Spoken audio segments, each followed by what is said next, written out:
अव्यक्त वाणी। ओम शांति। टाइटल है संगम युगी श्रेष्ठ आत्माओं की जिम्मेवारी। मुरली का टाइटल है, मुरली की डेट है 24 दिसंबर 1972। मीठे बाबा बोले, सभी विधाता, विधान और विधि को अच्छी रीति से जान चुके हो। अगर विधाता को जानो तो विधान और विधि स्वतः ही बुद्धि में व कर्म में आ जाती है। विधाता द्वारा आप सभी श्रेष्ठ आत्माएं विधान बनाने वाली बनी हो, ऐसा अपने को समझ कर हर कर्म करते हो, क्योंकि इस समय तुम ब्राह्मणों का जो श्रेष्ठ कर्म है वही विश्व के लिए सारे कल्प के अंदर विधान बन जाता है। आप ब्राह्मणों के कर्म इतने महत्वपूर्ण हैं, ऐसे अपने हर कर्म को महत्वपूर्ण समझकर करते हो? पूछ रहे हैं बाबा। अपने को विधान के रचयिता समझ करके हर कर्म करना है। सभी रीति रस्म कब से और किन्हों द्वारा शुरू होते हैं, जो फिर सारे कल्प में चलते आते हैं। इस समय आप ब्राह्मणों की जो रीति रस्म रिवाज प्रैक्टिकल जीवन के रूप में चलता है, वह सदा के लिए अनादि विधान बन जाता है। ऐसे समझकर हर कर्म करने से कभी भी अलबेलापन नहीं आवेगा। इस विधि पूर्वक स्मृति स्वरूप होकर चलना है। इतनी बड़ी जिम्मेवारी समझकर कर्म करना है, यह स्मृति रहती है? पूछ रहे हैं बाबा। संगम युग की यही विशेषता है जो हर एक श्रेष्ठ आत्मा को जिम्मेवारी मिली हुई है। ऐसे नहीं कि किन्हीं विशेष आत्माओं की जिम्मेवारी है, हम उन्हों के बनाए हुए विधान पर चलने वाले हैं। नहीं, हर एक आत्मा विधान बनाने वाली है। इस निश्चय से हर कर्म की संपूर्ण सिद्धि को पा सकेंगे, क्योंकि अपने को विधान के रचयिता समझकर हर कर्म यथार्थ विधि से करेंगे। यथार्थ विधि की संपूर्ण सिद्धि अवश्य प्राप्त होती है। सिद्धि को पाने के लिए सिर्फ एक बात बुद्धि में स्पष्ट आ जाए तो सहज ही विधि को पा सकते हो। वह कौन सी बात? यह स्मृति भी विस्मृति में क्यों आ जाती है? निमित्त क्या बात बनती है? सिर्फ एक युक्ति आ जाए तो विस्मृति से सदा के लिए सहज ही मुक्त हो सकते हैं। वह कौन सी युक्ति? कोई भी बात सामने विघ्न रूप में आती है, इस आई हुई बात को परिवर्तन करना, यह युक्ति आ जाए तो सदा विघ्नों से मुक्त हो सकते हो। विस्मृति के कारण स्मृति, वृत्ति, दृष्टि और संपर्क बनता है। इन सभी को परिवर्तन करना आ जाए तो परिपक्वता आ जाएगी।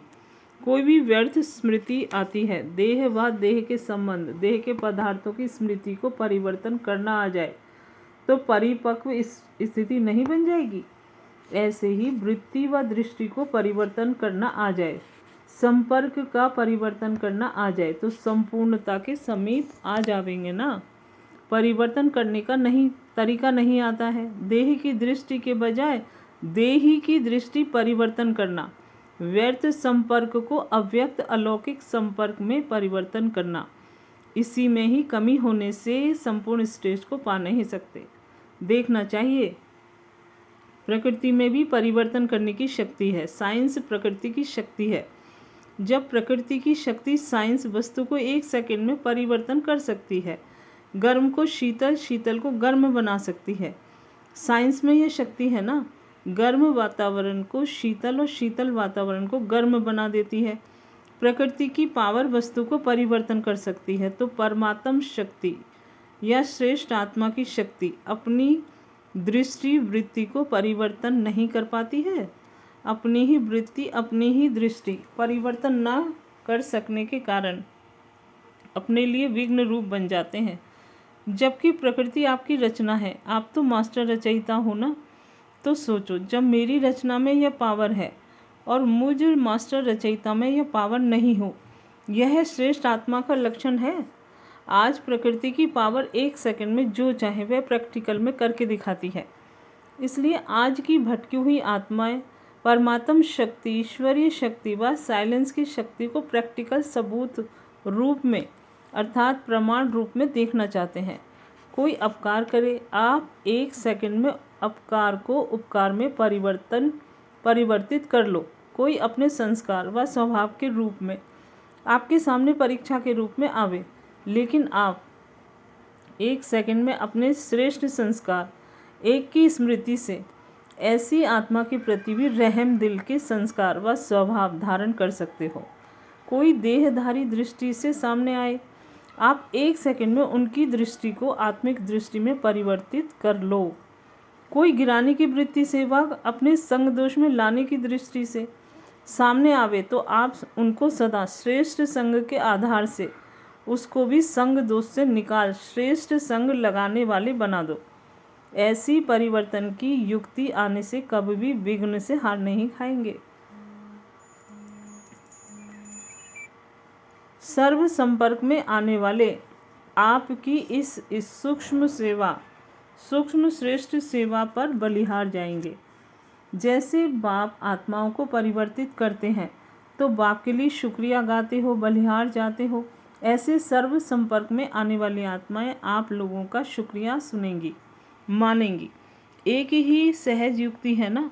वैसे भी कोई बात भी, कोई दृश्य, कोई भी चीज़ परिवर्तन तो होनी ही है। यह ड्रामा ही परिवर्तनशील है। लेकिन जैसे लोगों को कहते हो कि विनाश तो होना ही है, मुक्ति धाम में तो सभी को जाना ही है, लेकिन अगर विनाश के पहले ज्ञान योग के आधार से विकर्म विनाश कर देंगे तो सजाओं से छूट जाएंगे। जाना तो है ही, फिर भी जो करेगा सो पाएगा। इस प्रकार हर बात परिवर्तित होनी है, लेकिन जिस समय आपके सामने वह बात विघ्न रूप बन जाती है, उस समय अपनी शक्ति के आधार से 1 सेकंड में परिवर्तित कर दिया तो उस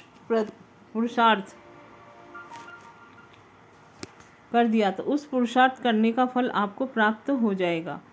परिवर्तन तो होना है, लेकिन सही रूप में, श्रेष्ठ रूप में परिवर्तन करने से श्रेष्ठ प्राप्ति होती है। समय के आधार पर परिवर्तन हुआ तो प्राप्ति नहीं होगी। जो विघ्न आया है, समय प्रमाण जाएगा जरूर, लेकिन समय से पहले अपने परिवर्तन की शक्ति से पहले ही परिवर्तन कर लिया तो इसकी प्राप्ति आपको हो जाएगी। तो यह भी नहीं सोचना कि जो आया है वह आपे ही चला जाएगा, वह इस आत्मा का जितना हिसाब किताब होगा वह पूरा हो ही जाएगा, वह समय आपे ही सभी को सिखलाएगा। नहीं, मैं करूँगा, मैं पाऊँगा। समय करेगा तो आप नहीं पाएंगे। वह समय की विशेषता हुई, ना कि आपकी। समय पर जो बात स्वतः होती है उसका गायन नहीं होता, लेकिन बिना समय के आधार से जो कार्य करता है तो कमाल गाई जाती है। मौसम के फल की इतनी वैल्यू नहीं होती, लेकिन उस फल को बगैर मौसम प्राप्त करो तो वैल्यू हो जाती है। तो समय आपे ही संपूर्ण बना देगा, यह भी नहीं। संपूर्ण वन समय को समीप लाना है। समय रचना है, आप रचयिता हो। रचयिता रचना के आधार पर नहीं होते, रचयिता रचना को अधीन करते हैं। तो ऐसे परिवर्तन करने की शक्ति धारण करो। आज एक छोटी सी मशीनरी चीज़ को कितना परिवर्तन कर देती है। बिल्कुल बेकार चीज़ काम वाली बना देती है, पुरानी को नया बना देती है। तो आपकी सर्वश्रेष्ठ शक्ति की सूक्ष्म मशीनरी अपनी वृत्ति दृष्टि व दूसरे की वृत्ति दृष्टि को परिवर्तन नहीं कर सकती।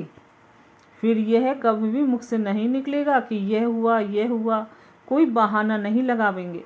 यह भी बहाने हैं, अपने आप को सेफ रखने के भिन्न भिन्न बहाने हैं। सुनाया था ना, संगम युग में ब्राह्मणों को सभी से जास्ती यह बाजी आती है। इसी से ही परिवर्तन करना है, सर्व के संस्कारों को बदलना है। यही लक्ष्य ब्राह्मणों की जीवन का आधार है।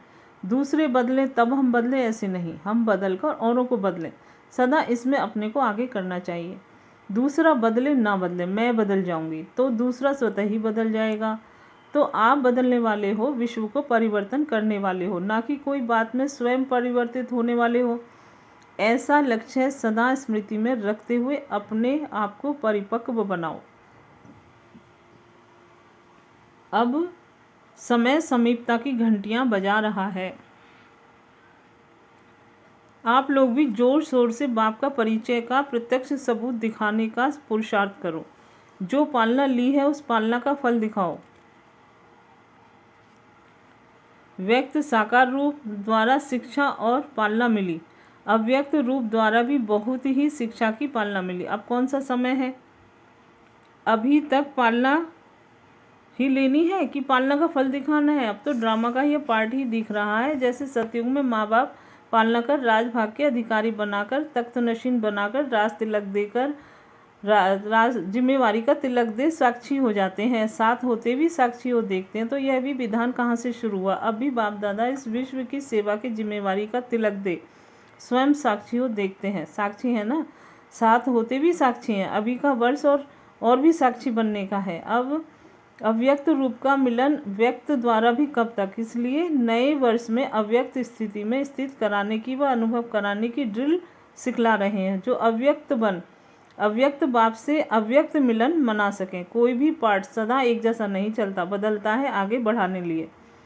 तो अब बाप दादा विशेष व्यक्त रूप में अव्यक्त मुलाकात करने का सहज वरदान दे रहे हैं।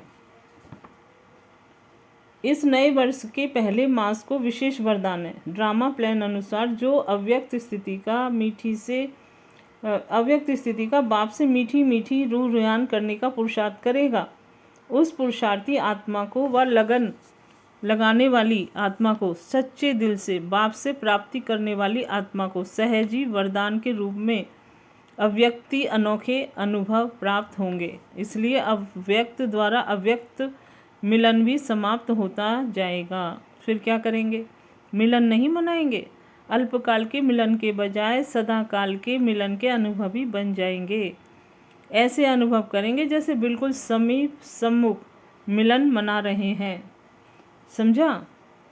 इस नए वर्ष में हर एक की लगन के प्रमाण कई अलौकिक अनुभव हो सकते हैं। इसलिए विघ्न विनाशक बन लगन में मगन रहना। लगन से यह विघ्न भी अपना रूप बदल देंगे। विघ्न अनुभव नहीं होंगे, लेकिन विघ्न विचित्र अनुभवी मूर्त बनाने के निमित्त बने हुए दिखाई देंगे। विघ्न भी एक खेल दिखाई देंगे। बड़ी बात छोटी सी अनुभव होगी। कैसे शब्द ऐसे में बदल जाएगा? पता नहीं शब्द सभी पता है, अर्थात नॉलेजफुल बन जाएंगे। तो इस वर्ष को विशेष पुरुषार्थ में तीव्रता लाने का वर्ष समझ मनाना, स्वयं को परिवर्तित कर विश्व को परिवर्तन करने का विशेष वर्ष मनाना। अच्छा, ऐसे विधान विधि विधाता को जानने वाले तीव्र पुरुषार्थी, परिवर्तन करने वाले परिपक्व आत्माओं को बाप दादा का याद प्यार और नमस्ते। हम रूहानी बच्चों का रूहानी माता पिता बाप दादा को याद प्यार और नमस्ते। शुक्रिया बाबा। ओम शांति।